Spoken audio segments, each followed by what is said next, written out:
네, 여러분 안녕하십니까? 피택자 교육과정 제 2강입니다. 신앙의 기본기 첫 번째 구원론을 다루겠습니다. 먼저 이 피택자 교육과정 전체를 안내 드리겠습니다. 피택자 교육과정은요. 1강 항존직의 의미와 훈련은 지난 12월 20일에 했습니다. 그리고 이제 2주간 연기됐다가 오늘 신앙의 기본기 첫 번째 구원론 다루고요. 다음 주는 신앙의 기본기 예배론 다루겠습니다. 신앙의 기본기 경건생활 1월 24일 주간 디다케라고 하는 고대 문서를 가지고 하고요. 5강은 십계명, 6강은 주기도문 해설, 7강은 사도신경 해설입니다. 2월 14일 8강은 항존직의 섬김에 대해서 다루겠습니다. 9강은 항존직의 사명에 대해서 2월 28일 10강은 전도자의 사명에 대해서 3월 7일, 교회생활 용어 해설에 대해서 3월 14일, 혼신서약문을 작성하고요. 임직식을 준비합니다. 마지막 12강 3월 21일 이렇게 진행하겠습니다. 오늘 강의의 개요도 말씀드리겠습니다. 첫 번째로 구원의 확신의 필요성, 인간의 죄와 그 결과, 인간의 헛된 노력과 공로, 그리스도의 대속적 죽으심, 그리스도를 믿고 영접함의 의미, 그리스도인의 확실한 구원에 대해서 진행을 하겠습니다. 여러분 오늘 항존직 피택자 제2강의 주제는 신앙의 기본기 첫 번째 시간으로 구원론을 다루겠습니다. 구원에 대해서 논하는 것은 신자의 이 첫 번째 기초가 됩니다. 그렇기 때문에 항존직이라면 이 기본적으로 구원론을 확실하게 할 필요성이 있습니다. 오늘 기회를 통해서 구원론을 다시 한번 잘 정리하는 시간으로 삼았으면 좋겠습니다. 그러면 이제 내용을 진행하겠습니다. 첫 번째로 우리가 구원의 확신을 가지는 것이 필요합니다. 부모-자식 관계로 설명을 드리겠습니다. 자식이 부모님을 우리 부모님인가 의심하는 부모-자식 관계하고 자식이 자기 부모임을 의심 없이 부모님이라고 확신하는 부모-자식 관계가 있다면 여러분 어떤 관계가 더 바람직합니까? 그렇죠. 마찬가지입니다. 우리가 하나님의 자녀라는 관점에서 네, 저는 확실히 하나님의 자녀입니다 하는 관계하고 제가 하나님의 자녀인지 아닌지 모르겠습니다 하는 관계는 분명히 천지차이입니다. 그렇기 때문에 이 구원의 확신을 가져야 할 필요가 있습니다. 내가 하나님의 자녀라는 확신을 가지십시오. 그래서 우리 교회에서는 이렇게 정리를 하고자 합니다. 구원의 확신을 가진다는 것은 내가 하나님의 자녀라는 확신을 가지는 것이다. 이렇게 정리하겠습니다. 그래서 우리 모두가 이렇게 나 자신이 하나님의 자녀라는 확고한 의식을 가지고 신앙생활을 해나갈 수 있기를 바랍니다. 여러분 이제 그러면은 두 번째로 인간의 죄와 그 결과에 대해서 다루겠습니다. 여러분 모든 인간은 아담의 타락 이후에 타락한 본성을 가지고 태어납니다. 그래서 고린도 전서 5장 22절에서 이렇게 말씀하는데요. 아담 안에서 모든 사람이 죽었다고 말합니다. 그리고 이렇게 죄의 결과가 죽음이라고 분명하게 알려줍니다. 성경의 다른 곳에서 말하는 죄의 결과를 계속해서 살펴보겠습니다. 에스겔서 18장 4절은 범죄하는 그 영혼은 죽으리라 말씀하셨고요. 로마서 6장 23절은 죄의 삭슨 사망이라고 말합니다. 죄의 삭슨 사망이요 하나님의 은사는 그리스도 예수 우리 주 안에 있는 영생이니라. 잘 아시죠? 그리고 이사야서 59장 2절에서는 오직 너희 죄악이 너희와 너희 하나님 사이를 갈라놓았고 너희 죄가 그의 얼굴을 가리어서 너희에게서 듣지 않으시게 함이니라 라고 말씀합니다. 인간의 죄가 인간과 하나님 사이를 갈라놓았다 이렇게 말씀한 겁니다. 또 우리의 죄 때문에 하나님과 소통하지 못한다고 말했습니다. 여러분 이처럼 인간의 죄는 심각한 결과를 가져왔습니다. 그런데 인간은 이 무엇인가 공허함을 경험합니다. 왜냐하면 죄로 인해서 하나님과 단절이 되었기 때문에 그렇습니다. 그래서 본능적으로 인간은 회복을 추구합니다. 신을 찾습니다. 소위 말하는 자력 구원을 추구합니다. 이것은 인간의 수행, 명상, 종교, 선행 등으로 나타납니다. 이것들은 모두 인간 편에서의 노력입니다. 그런데 이렇게 해서는 도저히 하나님께 도달하거나 하나님을 알 수 없습니다. 이것을 사도 바울은 에베소서 2장 8절 9절에서 요약합니다. 이렇게요. 너희는 그 은혜에 의하여 믿음으로 말미암아 구원을 받았으니 이것은 너희에게서 난 것이 아니요 하나님의 선물이라. 행위에서 난 것이 아니니 이는 누구든지 자랑하지 못하게 함이라. 인간의 구원은 인간의 노력으로 얻어질 수 없는 것이기 때문에 누구든지 자랑하지 못한다. 이렇게 지금 말씀하셨습니다. 만일 많은 선행을 쌓아서 자기가 구원을 이룰 수 있다면 어떻습니까? 그 자리에 하나님이 서실 자리는 없어져 버립니다. 또 자신의 수양과 명상으로 구원을 이룰 수 있다면 역시 하나님의 자리는 없어집니다. 자기의 실력으로 얻은 구원? 여러분, 그것이 구원일까요? 그것은 다양한 종교들, 또 인간의 창작물들입니다. 기독교 신앙하고 다른 종교들의 결정적 차이가 무엇입니까? 그것은 바로 기독교 신앙은 계시의 종교라는 것입니다. 이것은 하나님께서 친히 자신을 나타내셨다는 뜻입니다. 예수 그리스도를 중심으로 자신을 나타내셨습니다. 성경의 기록을 통해서 자신을 나타내셨습니다. 쉽게 말해서 하나님은 우리에게 먼저 다가오셨습니다. 아무것도 모르고 방황하는 인간에게 다가오신 겁니다. 그래서 기독교를 계시 종교라고 합니다. 다른 인간이 고안한 종교들과 질적으로 다르다는 의미입니다. 여러분, 이제 이 죄로 타락한 인간이 하나님께 다시 돌아가는 문제를 생각해 보겠습니다. 하나님의 가장 큰 속성 중에 하나는 거룩하심입니다. 따라서 죄를 가진 채로는 하나님께 가까이 갈 수가 없습니다. 하나님과 연합할 수 없습니다. 동거할 수 없습니다. 천국에서 살 수 없습니다. 죄를 해결하고 거룩하게 회복되어야 합니다. 여러분, 인간은 누구나 한 번 주어진 인생을 삽니다. 그리고 인생을 마치면 죽음을 맞이하게 되는데 이것이 인간에게 정해진 이치입니다. 하나님이시라면 윤회도 가능하겠죠. 그러나 성경은 단 한 번도 윤회의 가능성을 말하지 않습니다. 오직 단 한 번 주어진 인생입니다. 그렇기 때문에 인간은 자신이 사는 동안 하나님께 돌아와야 됩니다. 그 많은 기회를 뒤로하고 죽은 후에야 깨닫는다면 그것은 너무나 늦은 진실입니다.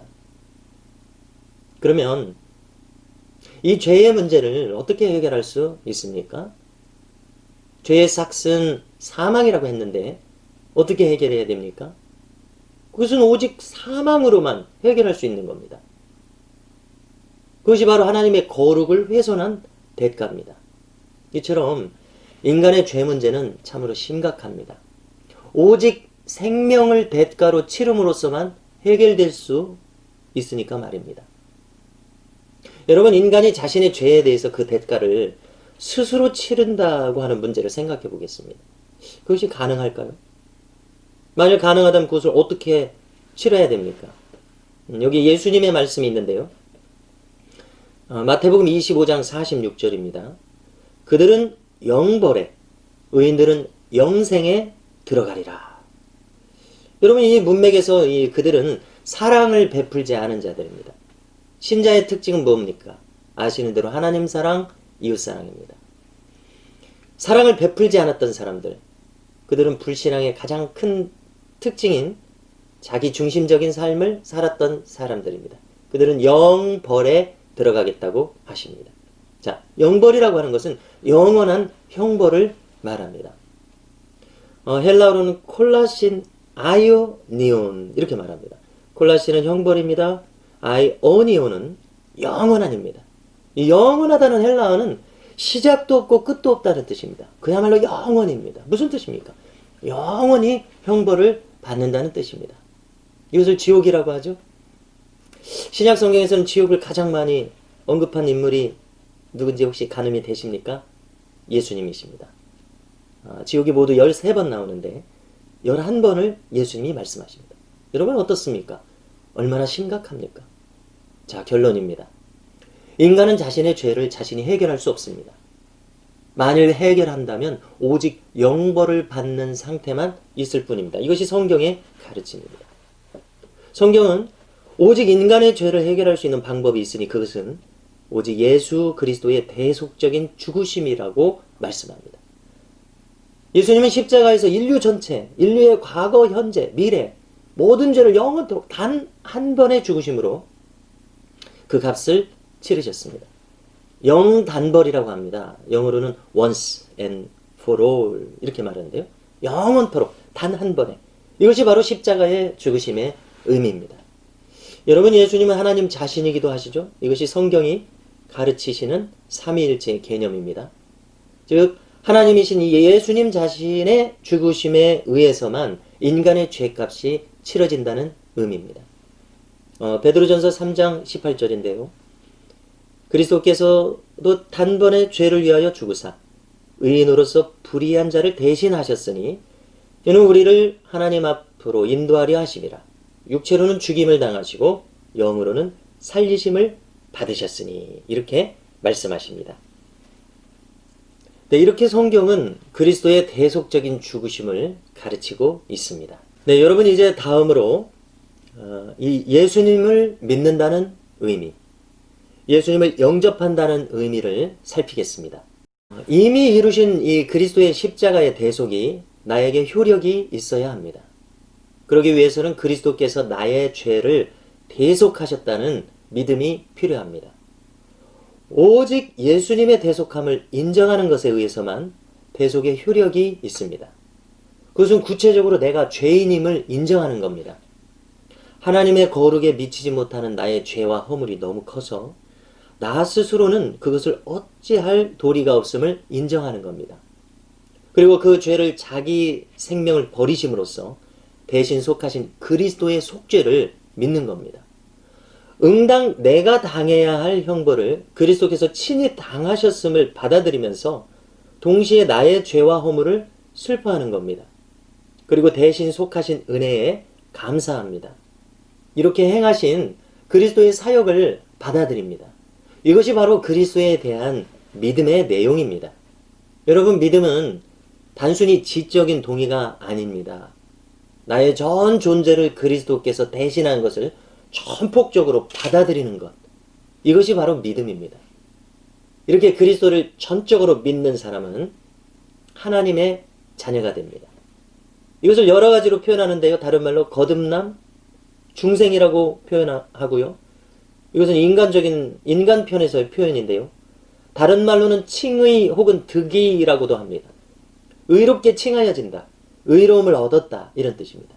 이것은 인간과 하나님 사이의 관계적인 측면에서 말한 겁니다. 또는 성화라고도 합니다. 거룩하게 된다는 뜻이죠. 이거는 인간 자신의 죄됨의 측면에서 하는 말입니다. 십자가의 보혈로 죄가 씻겨져서 거룩하게 변화된 것을 뜻합니다. 그저 우리가 쉬운 말로 이제 그리스도를 믿음으로써 하나님의 자녀가 되었다. 이렇게 말하면 되는 겁니다. 여러분, 사정이 이럴진데 우리가 하나님의 자녀된 것을 확실히 하는 것이 좋지 않습니까? 그래서 분명한 감사를 가지고 사는 것이 더 좋지 않습니까? 그렇기 때문에 우리는 이 구원의 확신이 불확실하거나 모호한 입장으로 사는 것보다는 내가 하나님의 확실한 자녀라는 인식과 출발점을 가지고 사는 것이 훨씬 더 좋은 길인 것을 알아야 되겠습니다. 네, 관련 구절을 읽어드립니다. 요한복음 5장 24절인데요.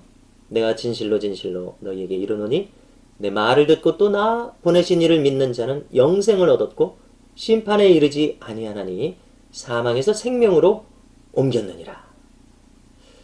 여러분, 우리가 받은 구원을 영생과 사망에서 생명으로 옮겼다고 표현했습니다. 또 요한복음 1장 12절을 읽어드립니다. 영접하는 자, 곧 그 이름을 믿는 자들에게는 하나님의 자녀가 되는 권세를 주셨으니. 믿는 자가 하나님의 자녀가 됨을 말씀하셨죠. 또 요한복음 3장 18절입니다. 그를 믿는 자는 심판을 받지 아니하는 것이요 믿지 아니하는 자는 하나님의 독생자의 이름을 믿지 아니함으로 벌써 심판을 받은 것이니라. 여러분, 이렇게 그리스도를 믿는 사람인가 이 여부가 심판의 기준이라고 말씀하십니다. 여러분, 이제 성경은 믿음으로 그리스도의 대속을 받아들인 사람이 어떻게 살게 되는지를 다루어 주십니다. 믿음으로 구원을 받는다. 속죄함을 입었다. 거듭났다. 중생했다. 의롭게 되었다. 칭의. 의로움을 얻었다. 득이. 거룩하게 되었다. 성화. 하나님의 자녀가 되었다. 양자됨을 입어서 아바 아버지라 부르게 되었다. 영생을 얻었다. 사망에서 생명으로 옮겨졌다. 여러분, 이것은 전부 다 구원에 대한 다양한 표현들입니다. 그러면 이렇게 구원받은 신자와 그리스도 예수님과의 관계는 무엇인지 살펴볼 필요가 있습니다. 요한복음 10장 27절에서 29절을 읽어드리겠습니다. 내 양은 내 음성을 들으며 나는 그들을 알며 그들은 나를 따르느니라. 내가 그들에게 영생을 주노니 영원히 멸망하지 아니할 것이요 또 그들을 내 손에서 빼앗을 자가 없느니라. 그들을 주신 내 아버지는 만물보다 크심에 아무도 아버지 손에서 빼앗을 수 없느니라 말씀합니다. 여러분, 이제 신자는 예수님의 음성을 듣게 됩니다. 목자이신 예수님께서 친히 잘 아시는 양, 그런 양과 같습니다. 그래서 신자들은 예수님을 따르게 됩니다. 여러분, 주님은 우리에게 영생을 주시고 끝까지 지켜주신다고 말씀하는데요. 이것을 성도의 견인이라고 합니다. 끝까지 지켜주신다는 뜻입니다. 여러분, 우리가 이 믿음 생활 중간에 부침은 있을 수 있지만 하나님께서는 끝까지 우리를 지켜주십니다. 왜냐하면 이 구원의 주체는 하나님이시기 때문에 그렇습니다. 인간에 의해서 좌우되는 것이 아닙니다. 인간을 일으켜서 끝까지 인도해 주십니다. 우리 장로교는 칼빈 신학을 다루는데요. 칼빈주의 신학의 가장 큰 공헌점 중에 하나는 성도의 견인을 강조한 점입니다. 그것은 이 칼빈의 사상이 하나님의 주권을 강하게 강조하기 때문입니다. 그래서 칼빈은 신자의 삶을 요약하기를 오직 하나님께 영광 이렇게 외쳤습니다. 하나님의 주권을 강조한 것이죠. 그것이 로마서 8장 35절에서 39절까지 강하게 나타나 있습니다. 읽어드리면은 누가 우리를 그리스도의 사랑에서 끊으리요? 환난이나 곤고나 박해나 기근이나 적신이나 위험이나 칼이랴. 기록된 바 우리가 종일 주를 위하여 죽임을 당하게 되며 도살당할 양같이 여김을 받았나이다 함과 같으니라. 그러나 이 모든 일에 우리를 사랑하시는 이로 말미암아 우리가 넉넉히 이기느니라. 내가 확신하노니 사망이나 생명이나 천사들이나 권세들이나 현재일이나 장래일이나 능력이나 높음이나 기품이나 다른 어떤 피조물이라도 우리를 우리 주 그리스도 예수 안에 있는 하나님의 사랑에서 끊을 수 없으리라. 여러분, 어떻습니까? 신자의 구원을 주도하시는 분은 바로 하나님이십니다.